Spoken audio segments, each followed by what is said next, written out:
Hello बच्चों। तो आज हम पढ़ेंगे संज्ञा। संज्ञा यानी नाउन। अपनी व्याकरण बुक में पेज नंबर 8 खोल कर रखो और ध्यान से देखो।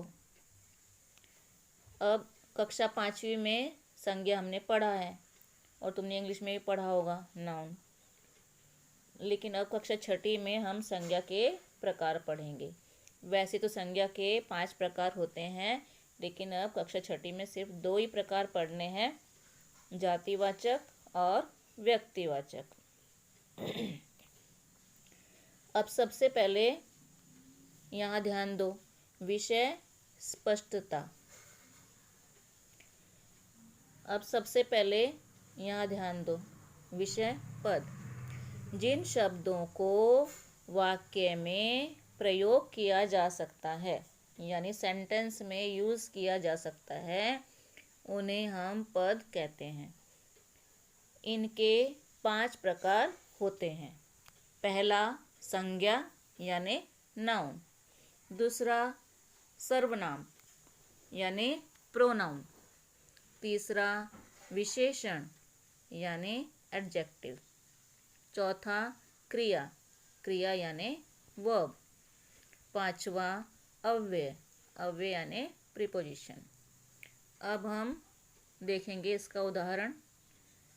बबलू खाना खाने लगा। इस वाक्य में रेखांकित सभी शब्द पद हैं, क्योंकि इन सारे शब्दों का प्रयोग सेंटेंस में हुआ है, वाक्य बना है। इन सारे शब्दों को मिलाकर एक वाक्य बना है, इसलिए ये सारे शब्द क्या हैं? पद। इसके बाद यहाँ ध्यान दो, नीचे दिए गए वाक्यों को पढ़ो। पहला वाक्य, ऋत्विक एक गांव में रहता था। ऋत्विक एक गांव में रहता था। अब इस वाक्य में ऋत्विक शब्द को रेखांकित किया गया है। रेखांकित अर्थात अंडरलाइन। अब ऋत्विक शब्द क्या है? व्यक्ति। ऋत्विक शब्द क्या है? व्यक्ति, पर्सन। इसके बाद दूसरा वाक्य, पोटली पर परी का चित्र बना था। अब पोटली शब्द यहाँ अंडरलाइन किया है। पोटली क्या है? वस्तु। तीसरा वाक्य, मुझे शांति निकेतन जाना था। अब शांति निकेतन क्या है? स्थान। चौथा वाक्य, चिंकी चिड़िया का घोंसला पेड़ की शाखा पर था। इस वाक्य में चिड़िया शब्द अंडरलाइन किया गया है, रेखांकित किया गया है। तो चिड़िया क्या है? पक्षी। पांचवा वाक्य, खुशी से ऋत्विक की आंखें भर आई।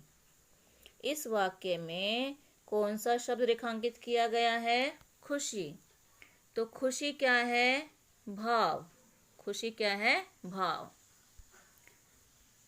इन वाक्यों में रेखांकित शब्द किसी न किसी व्यक्ति, वस्तु, स्थान, भाव आदि के नाम हैं।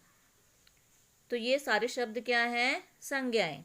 यानी ये जो 5 वाक्य हमने पढ़े हैं, इन 5 वाक्यों में जिन शब्दों को रेखांकित किया गया है, जिन शब्दों को अंडरलाइन किया गया है, ये सारे शब्द संज्ञा हैं। क्या है ये? संज्ञा।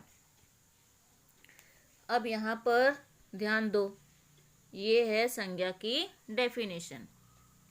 किसी व्यक्ति, पशु, पक्षी, वस्तु, स्थान, गुण, भाव आदि के नाम को संज्ञा कहते हैं। संज्ञा के 5 भेद हैं। संज्ञा के 5 भेद है। भेद मतलब प्रकार। यानी 5 टाइप्स ऑफ नाउन। कक्षा छठी में केवल 2 भेदों की चर्चा की जा रही है, यानी कि कक्षा छठी में हमें केवल 2 भेद पढ़ने हैं, 2 प्रकार पढ़ने हैं।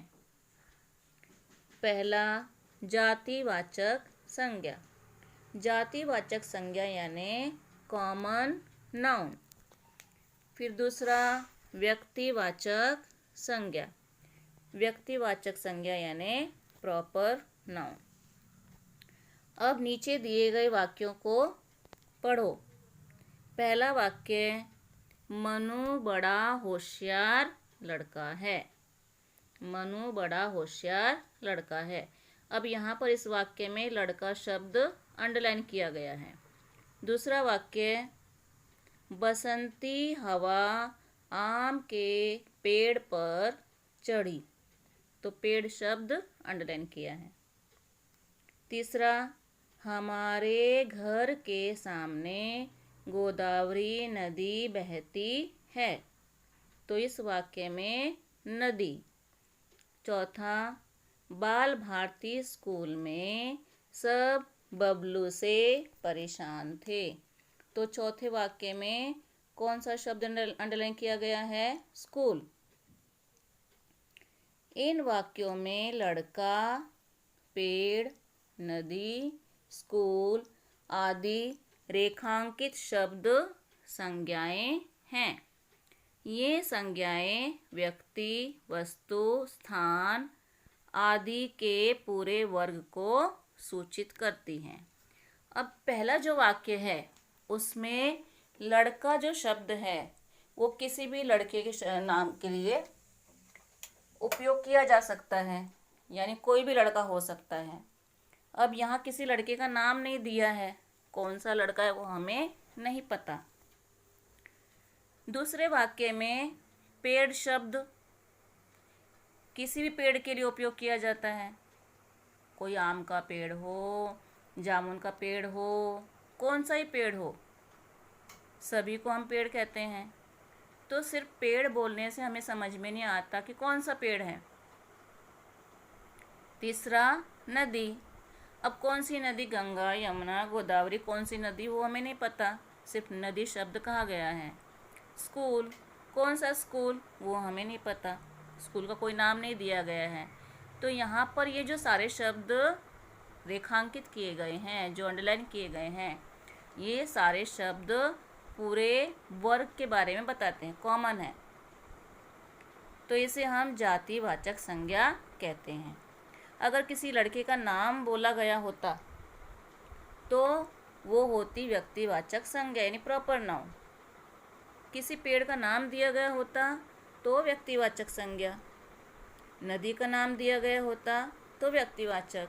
लेकिन यहाँ पर नाम नहीं दिया गया है, सबके लिए एक शब्द यूज़ किया गया, लड़का। कौन सा लड़का वो हमें नहीं पता। तो ये सारे शब्द क्या हैं? जातिवाचक संज्ञा। इसके बाद अब यहाँ पर संज्ञा की परिभाषा दी गई है। परिभाषा यानी डेफिनेशन।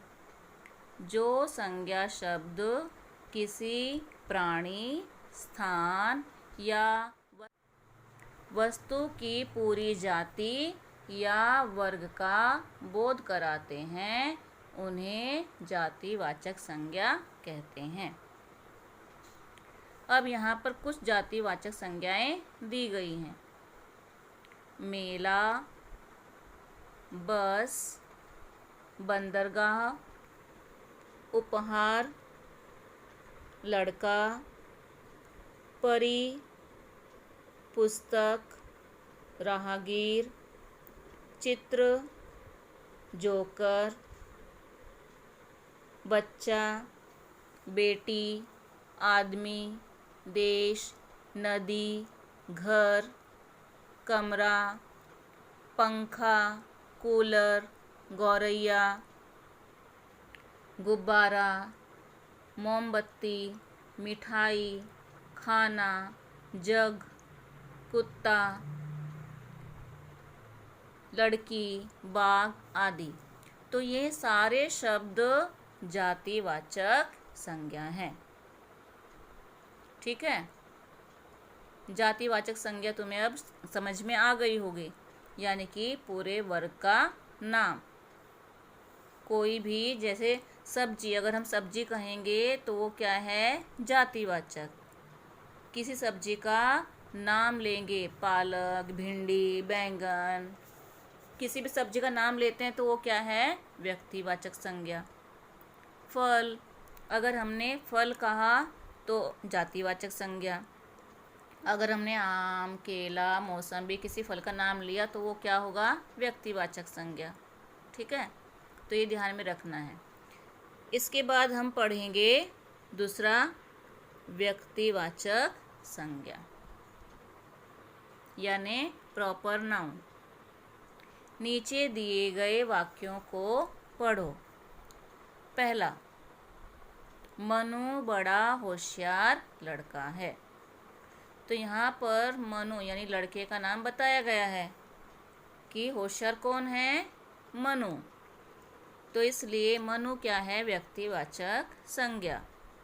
दूसरा, बसंती हवा आम के पेड़ पर चढ़ी। यहाँ आम को रेखांकित किया गया है। तीसरा, हमारे घर के सामने गोदावरी नदी बहती है। गोदावरी। चौथा, बाल भारती स्कूल में भी सब बबलू से परेशान थे। बाल भारती। इन सभी वाक्यों में रेखांकित शब्द व्यक्तिवाचक संज्ञाएं हैं, यानी जितने भी ये शब्द अंडरलाइन किए गए हैं ये सब कौन सी संज्ञा हैं, व्यक्तिवाचक संज्ञा। मनु एक विशेष लड़के का नाम है जो मैंने अभी बताया, तो इसलिए वो क्या है, व्यक्तिवाचक संज्ञा। दूसरे वाक्य में आम एक विशेष पेड़ का नाम बताया है, यानी बसंती हवा आम के पेड़ पर चढ़ी, किसी और दूसरे पेड़ पर नहीं। जामुन के पेड़ पर नहीं चढ़ी, किसी और पेड़ पर नहीं चढ़ी। कौन से पेड़ पर चढ़ी है, आम के पेड़ पर, तो इसलिए आम क्या है, व्यक्तिवाचक संज्ञा। फिर गोदावरी एक विशेष नदी का नाम है, यहाँ पर गोदावरी के बारे में बताया जा रहा है, तो गोदावरी क्या है, प्रॉपर नाउन यानी कि व्यक्तिवाचक संज्ञा। बाल भारती स्कूल, यहाँ पर स्कूल का नाम बताया कि बाल भारती एक विशेष स्कूल का नाम है, तो यहाँ हम किसी और स्कूल के बारे में नहीं बात कर रहे हैं, बाल भारती स्कूल के बारे में बात कर रहे हैं। तो बाल भारती क्या है, व्यक्तिवाचक संज्ञा। इन वाक्यों में रेखांकित शब्द किसी न किसी विशेष व्यक्ति, वस्तु अथवा स्थान आदि के नाम हैं, इसलिए ये शब्द व्यक्तिवाचक संज्ञाएं हैं। अब यहाँ पर व्यक्तिवाचक संज्ञा की परिभाषा हम पढ़ेंगे। किसी विशेष प्राणी, स्थान, फल, फूल, वस्तु इत्यादि के नाम को व्यक्तिवाचक संज्ञा कहते हैं। कुछ व्यक्तिवाचक संज्ञाएं। अब यहाँ पर कुछ व्यक्तिवाचक संज्ञाएं दी गई हैं, जैसे महाराष्ट्र। अब महाराष्ट्र क्या है, व्यक्तिवाचक संज्ञा है, क्योंकि वो एक स्टेट का, एक राज्य का नाम है। अगर हमने राज्य कहा होता तो वो कौन सी संज्ञा होती, जातिवाचक। अब यहाँ पर राज्य का नाम बताया गया है महाराष्ट्र, तो ये व्यक्तिवाचक संज्ञा। अब कोलकाता, दिल्ली, ये सब क्या है, व्यक्तिवाचक संज्ञा। अगर हमने शहर कहा होता तो जातिवाचक हो जाता। यहाँ पर शहरों के नाम दिए हैं तो इसलिए ये क्या है, व्यक्तिवाचक संज्ञा है। फिर आगरा, आगरा भी क्या है, व्यक्तिवाचक संज्ञा। अब रविंद्रनाथ, यहाँ पर नाम दिया है, अगर हम बोलते आदमी तो वो क्या होता, जातिवाचक संज्ञा हो जाता। फिर अशोक, किसी लड़के का नाम दिया है तो इसलिए ये व्यक्तिवाचक संज्ञा है। इसके बाद काबुली वाला, काबुली वाला, ये भी क्या है,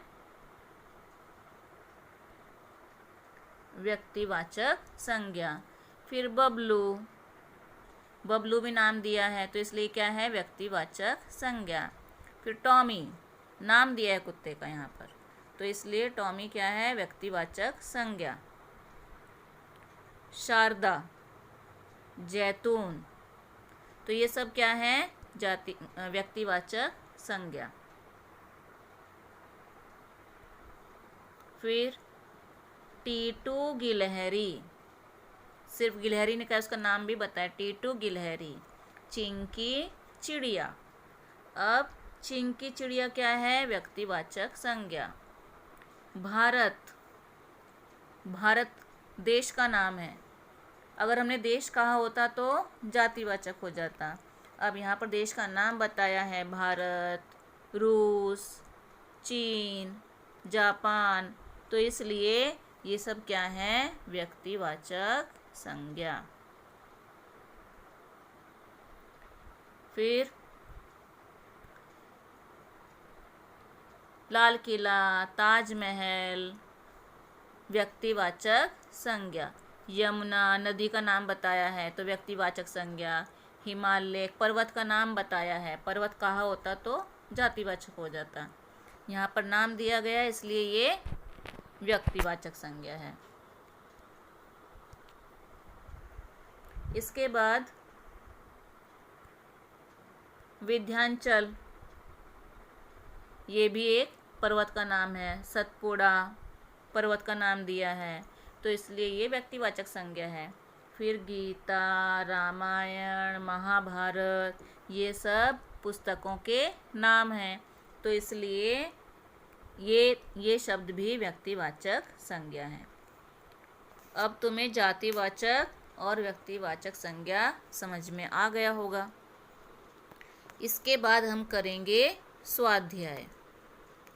अब स्वाध्याय में सबसे पहले दिया गया है प्रश्न नंबर 1, निम्नलिखित शब्दों में से संज्ञाएं छांटकर लिखो। अब यहाँ पर बहुत सारे शब्द दिए गए हैं, 1 से लेकर 18 तक, यानी 18 शब्द दिए गए हैं।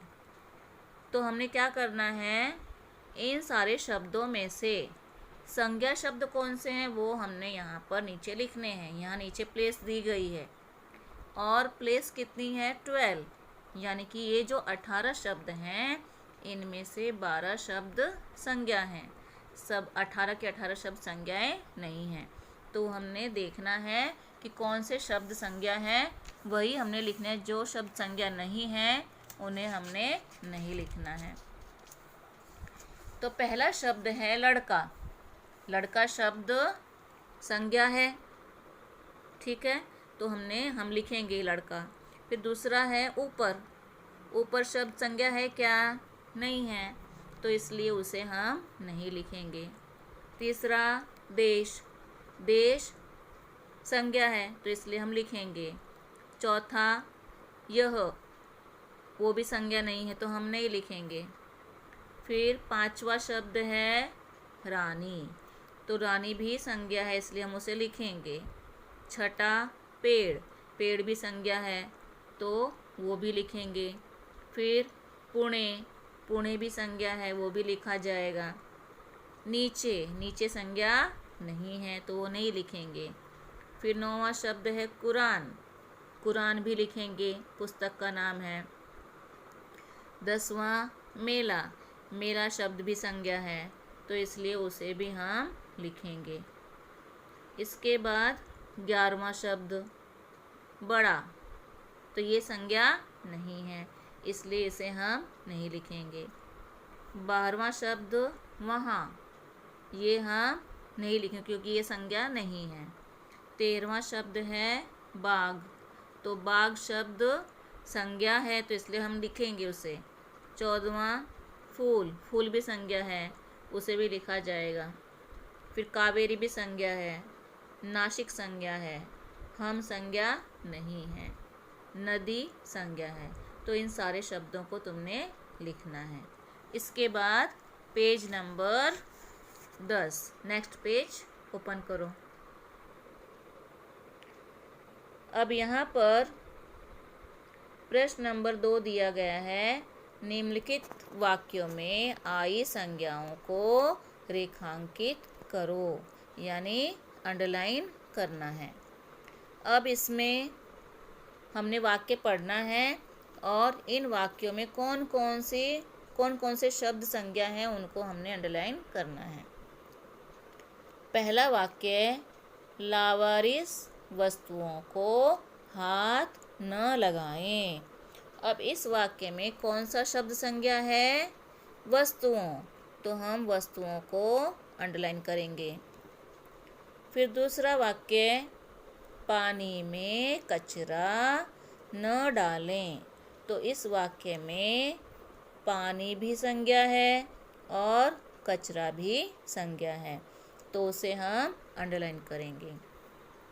फिर तीसरा वाक्य, अपने सामान का ध्यान रखें। तो इस वाक्य में संज्ञा शब्द कौन सा है? सामान, तो उसे हम अंडरलाइन करेंगे।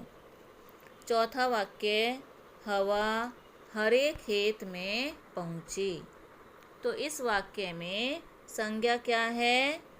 हवा और खेत, यानी कि 2 शब्द संज्ञा हैं, तो इन्हें हम अंडरलाइन करेंगे।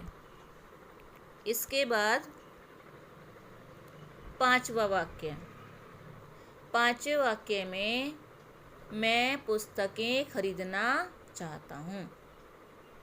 इस वाक्य में संज्ञा शब्द कौन सा है? पुस्तकें। छठा, सामने परी खड़ी थी। तो इस वाक्य में संज्ञा शब्द कौन सा है? परी। सातवां, जोकर सबको हंसाता है। तो इस वाक्य में संज्ञा क्या है? जोकर, तो जोकर अंडरलाइन करेंगे। आठवां, शाम को गुरुदेव से भेंट हुई। तो इस वाक्य में संज्ञा शब्द कौन सा है? गुरुदेव। अब नेक्स्ट क्वेश्चन, प्रश्न नंबर 3, निम्नलिखित संज्ञा शब्दों के सामने उनके भेद लिखो, यानी कि उनका प्रकार लिखना है कि यहाँ पर जो शब्द दिए गए हैं वो जातिवाचक हैं या व्यक्तिवाचक हैं। तो वो तुमने यहाँ जो सामने प्लेस दी गई है शब्दों के सामने, वहाँ पर लिखना है। अब पहला शब्द है नागपुर। तो नागपुर क्या है? शहर का नाम। तो ये कौन सी संज्ञा हुई? व्यक्तिवाचक संज्ञा। दूसरा, पुस्तक। कौन सी पुस्तक हमें नहीं पता, नाम नहीं दिया है, तो इसलिए ये क्या है? जातिवाचक संज्ञा। अब सूरज, सूरज तो एक ही है, तो इसलिए ये क्या है? व्यक्तिवाचक संज्ञा। हिमालय, हिमालय पर्वत का नाम दिया है, तो व्यक्तिवाचक संज्ञा। बाइबल पुस्तक का नाम दिया है, तो व्यक्तिवाचक संज्ञा। फूल, कौन सा फूल हमें नहीं पता, यानी पूरे वर्ग का नाम है, तो फूल यानी जातिवाचक। संतरा फल का नाम दिया है, तो व्यक्तिवाचक। गाय नाम दिया है, तो इसलिए गाय क्या है? व्यक्तिवाचक। तो ये सब तुमने सामने जो प्लेस दी है वहाँ पर जातिवाचक और व्यक्तिवाचक ठीक से लिखना है, स्पेलिंग ध्यान से लिखनी है। इसके बाद 9वां है पर्वत। पर्वत भी एक पहाड़ का नाम है, तो इसलिए व्यक्तिवाचक। गीतांजलि पुस्तक का नाम है, व्यक्तिवाचक। कहानी, कौन सी कहानी हमें नहीं पता, किसी कहानी का नाम नहीं दिया, इसलिए जातिवाचक। नदी, कौन सी नदी हमें नहीं पता, तो इसलिए ये क्या है? जातिवाचक। कमरा जातिवाचक, कौन सा कमरा हमें नहीं पता। शीला नाम दिया गया है, इसलिए व्यक्तिवाचक। बबलू भी नाम है, तो ये भी क्या है? व्यक्तिवाचक। घर, कौन सा घर वो हमें नहीं पता, सभी घरों को हम घर बोलते हैं, तो इसलिए ये क्या है? जातिवाचक। तो इस प्रकार तुमने लिखना है। इसके बाद चौथा प्रश्न, निम्नलिखित संज्ञाओं से वाक्य बनाओ, यानी मेक सेंटेंस। अब यहाँ पर 5 शब्द दिए गए हैं, भारत, घर, परीक्षा, गंगा, पुस्तक। तो पहला शब्द है भारत, तो तुमने एक सेंटेंस लिखना है, यहाँ पर प्लेस दी गई है, वहाँ तुमने पेंसिल से एक सेंटेंस लिखना है। उस वाक्य में, तुम्हारे सेंटेंस में, तुम्हारे वाक्य में भारत शब्द आना चाहिए। ये 5 वाक्य तुम अपने मन से लिख सकते हो, कोई भी वाक्य। फॉर एग्जाम्पल, भारत मेरा देश है, तो इस वाक्य में भारत शब्द आ गया। या मैं भारत में रहता हूँ या रहती हूँ, तो इसमें भी भारत आ गया। तो तुम्हारे वाक्य में ये संज्ञा शब्द आने चाहिए। फिर दूसरा, घर, तो घर का भी तुम जो वाक्य बनाओगे उसमें घर शब्द आना चाहिए। परीक्षा, तुम्हारे वाक्य में परीक्षा शब्द आना चाहिए। गंगा, तुम जो भी वाक्य बनाओगे उसमें गंगा वर्ड आना चाहिए। पुस्तक का भी तुम्हारे सेंटेंस में पुस्तक शब्द आना चाहिए। तो यहाँ तक तुमने कंप्लीट करना है और व्याकरण बुक में पेंसिल से ही लिख लो, ठीक है। तो आज हम यहीं समाप्त करेंगे।